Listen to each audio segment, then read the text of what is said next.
What about like a Cardi B, Nicki Minaj? Ooh. I want to settle some rap battles. What was that day like for you? Headwind, freezing rain, What's going on in this picture? world record P. Woo! Looking for the next big challenge. So could be trail, could be more ultra. Watch out, Leadville. Anytime you try to say something, people are gonna take shots. Welcome to Fast Ones. It's 10 minutes, 10 questions, and we start at 1 mile an hour and ramp to 10 miles an hour. Today we have a very special guest, the one and only Des Linden. Is it weird I'm a little nervous? Winner of the Boston Marathon, two-time Olympian for Team USA in the marathon, 50K world record holder, and by many accounts, America's favorite runner. Welcome to the show, Des. Thanks for having me. All right, so you're a professional runner, which is so cool. You get to do the sport you love, and that's your job. So many kids grow up and they want to do their sport full-time professionally. You got to actually do that. Tell us a little bit about your upbringing and how that led you to being a professional runner. Yeah, I grew up here in San Diego, which is nice to be home. But I grew up with parents who love sports. We actually went to a Padres game last night. They're so into, just sports in general. So we got put into activities at a young age. It was soccer, softball. I eventually found running. But I think from a very young age, my parents just decided we were going to learn that work ethic of sports and not to quit and how to have teammates. And then I just stuck with it. I really enjoyed it, had fun, and took me a long way. What was the biggest lesson from your parents? I think it was consistency and showing up and just being accountable and always kind of putting in the work and working hard for what you want. It wasn't immediate results, but I was going to do a lot of practicing. So I learned that at a young age. Is it weird I'm a little nervous? That is weird because... Yeah. I mean, I can do this so far. This show goes up to 10. Walk and chew gum. Yeah. What was your first big breakthrough as an athlete? I feel like I've been at this for so long, I can pinpoint a number of them. Yeah. But I'll go to my first year second year as a pro runner, where I was really deciding, do I have a chance to make a career out of this? And I made my first world team in the longer distances. So I was a 5K, 10K runner, and I made the 20K road championship team and got to represent the USA in Hungary.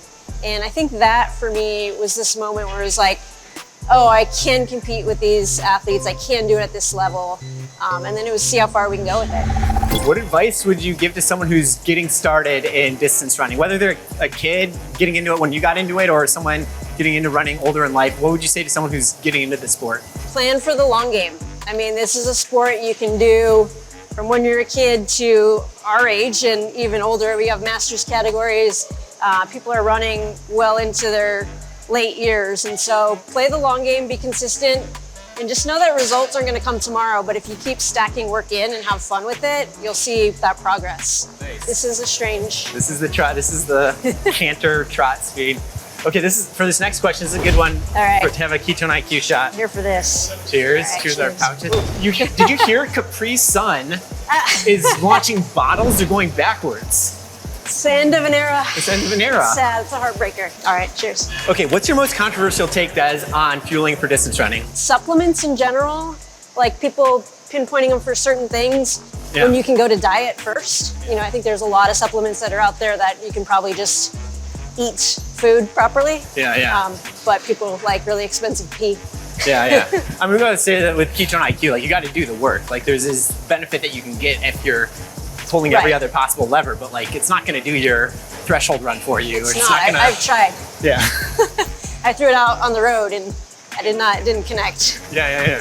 What's the biggest risk you've taken in your career? Probably a strange one was Time to after ramp to 4. 2018 win in Boston.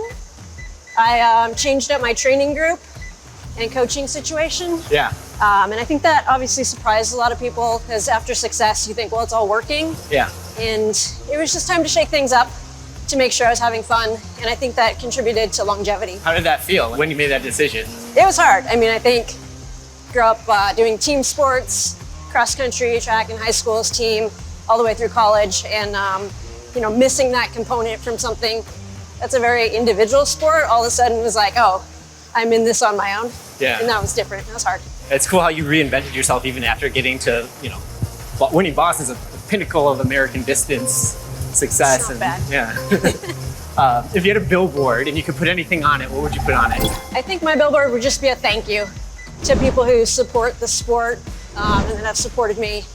And I would never try to sell anything on it. I would just say thank you. Thank you. Gratitude? Yeah. Yes. Gratitude's so powerful. That's the way.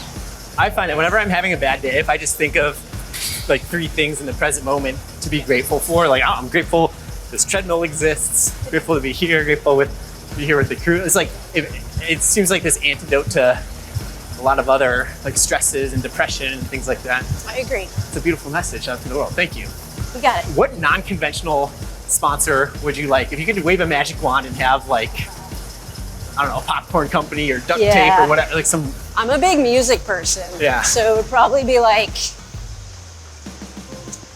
well, as I was thinking that, I went a different direction. Probably like a fast car. Fast car. Yeah. What's going on in this picture? The one on the far left is World Record P. Woo! That's World Record P. So after world records, American records, you have to go through drug testing. A lot of people commented on how dark it is. That's because my hand's behind it. But also I just set the 50K world record, so I was slightly dehydrated, I know. No doubt. That was my sample for USADA. That's cool. What do you love the most about being a podcaster? You have one of the most famous podcasts in running. What's your favorite part about running a podcast? It's been a total surprise. I think we got into it just thinking maybe we'd have conversations for a couple months and people would get bored. But I co-host with Kara Goucher, another runner, and getting to know her through that has been quite fun. That's cool, getting to know your host via the podcast. Right, which is strange, right? Yeah. You would think you would have that kind of chemistry prior to. We're figuring it out. Where did the name of the podcast come from? We sourced it on Twitter. Really? We let the people speak, and then we looked for a funny one. Yeah. But nobody asked us for a podcast. Yeah. It was like, here you go, we're just gonna tell you what we think anyways. And like, for 2 females, it was kind of funny. We thought it was good. See a lot of memes, people saying like podcast equipment should be more expensive. Like, it's intimidating, right, to get into a podcast because there's so many out there. Right. Well, anytime you try to say something or feel like an expert or have an opinion, and you put yourself out there, people are gonna weigh in and take shots. But I'm always gonna be a person who does the thing versus someone who talks about it or talks about others and critiques others.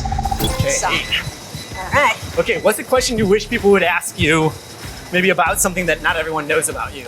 Everyone knows you're a runner. Everyone knows that you love coffee. Everyone knows you have a podcast. Like, what's something you wish people would ask you about more?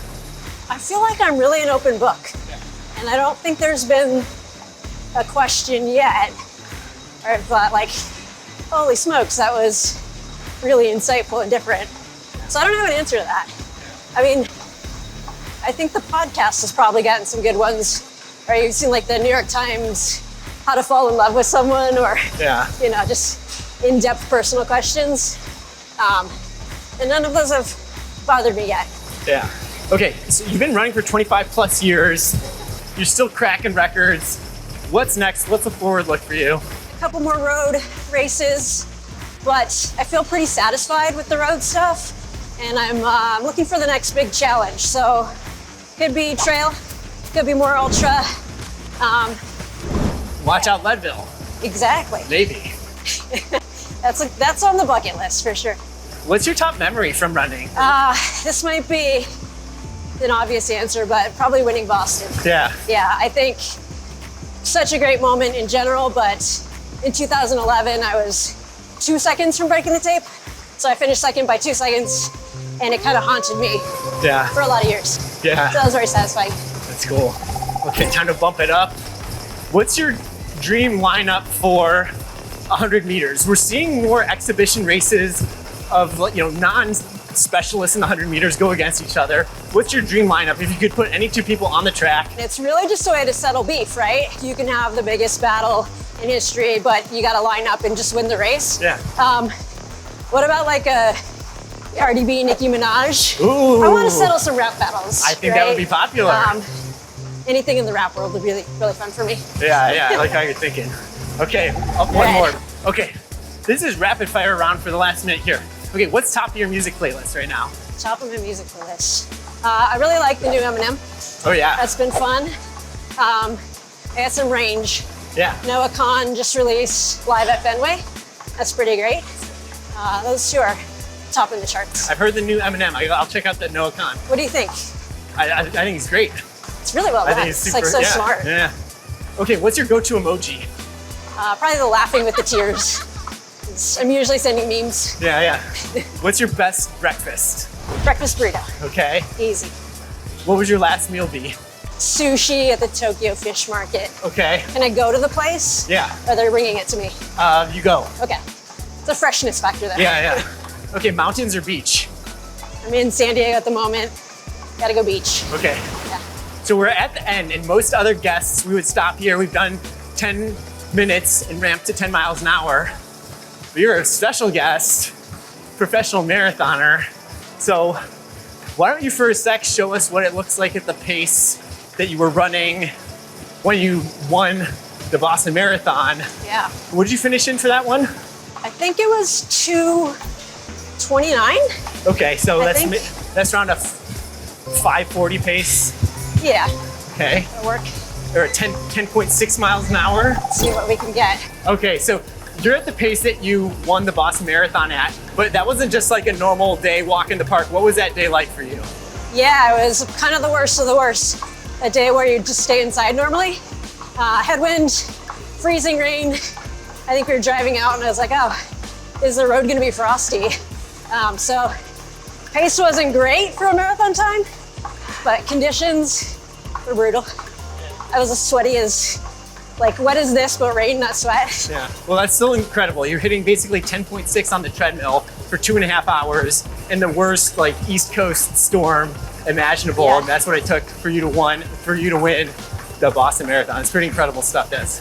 Right. Great work. Thanks for coming on. Thanks for having me. It's good to get a workout in. Hell yeah. Okay, so what do you got going on next that you want to shout out to the people? What should they check out in the universe of Des? Biggest thing is Ketone-IQ. Love this stuff. Have it every morning with my coffee. Other than that, Nobody Asked Us podcast is great. Check it out. Nobody Asked Us, the podcast. Some world major marathons coming up. Watch those. And if you're a book nerd choosing to run, Yeah. hear about that Boston win. All right, thanks for watching this episode of Fast Ones. Be sure to smash that like button, subscribe, send this to a friend, drop a comment below. We'd love to know what guests you think that we should have on next. Appreciate you for listening in. See you out there.